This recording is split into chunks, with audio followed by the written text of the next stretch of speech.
Donc cette nuit a été très calme, hormis la prise d'un petit poisson, d'une petite commune de Seine, typique de Seine, qui s'est bloqué dans les obstacles comme prévu dès le premier rush. Et j'ai pu reprendre le combat grâce à ce montage que j'affectionne. C'est un montage drop-off qui permet de libérer le plomb très rapidement.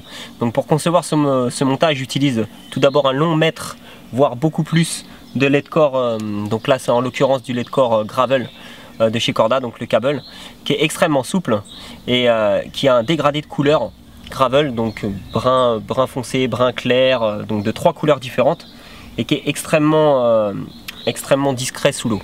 Donc il permet de s'adapter à tous les fonds clairs, de gravier, de galets, de glaise, de sable, etc. Donc ensuite tout simplement je place mon connecteur, donc qui va sur un clip plomb ou sur un plomb inline, et j'utilise un plomb inline, sauf que je ne passe pas le lait de corps à travers le plomb inline, je le passe au-dessus et je reclippe l'émeraillon derrière.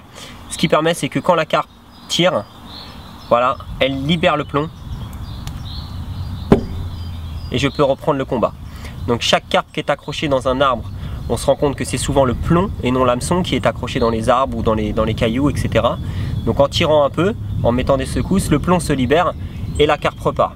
Donc voilà, ça c'est un montage que j'affectionne dans les pêches fortes et les pêches où je dois sécuriser au maximum mes montages afin de ne pas laisser des carpes avec des laisses et des plombs surtout. Pour la terminaison et le battling, donc j'utilise de la N-Trap Gravel qui est aussi très solide, déjà dans ses versions 15 et 20 livres, mais il existe une version vraiment continentale qui est très adaptée pour les pêches dites fortes, et la particularité c'est que vous pouvez tirer dessus comme ça, le revêtement s'enlève vraiment difficilement, et ce qui est très agréable de ne pas avoir son revêtement lorsqu'on passe par exemple un petit sinkers qui s'en va.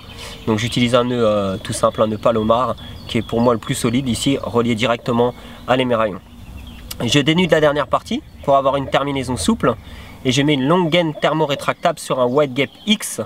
Et la gaine thermo-rétractable, vous verrez qu'elle ne forme pas un angle, mais un coude qui est plutôt arrondi. Je préfère cette présentation, je la trouve plus naturelle et plus simple, tout simplement. Vous voyez, donc là j'utilise pour finir 2 noix tigrées que j'épluche un petit peu pour le côté visuel et le côté blanc et pour libérer le sucre qu'il y a à l'intérieur. Dans la première, j'insère un petit morceau de liège qui fait que ça me fait un petit bonhomme de neige. Donc l'hameçon est à plat sur le fond, les tigers posés comme ça, et quand elle se lève, regardez la position de l'hameçon, voilà. Donc là c'est très explicite, c'est très agressif, c'est un peu le fonctionnement d'un cas des rigs. Et le coude accentue encore cet effet agressif qui permet à l'hameçon de se planter dans la lèvre inférieure. Ce qui m'a permis de prendre ce poisson cette nuit, et c'est un montage que je vais remettre à l'eau ce soir de la même façon.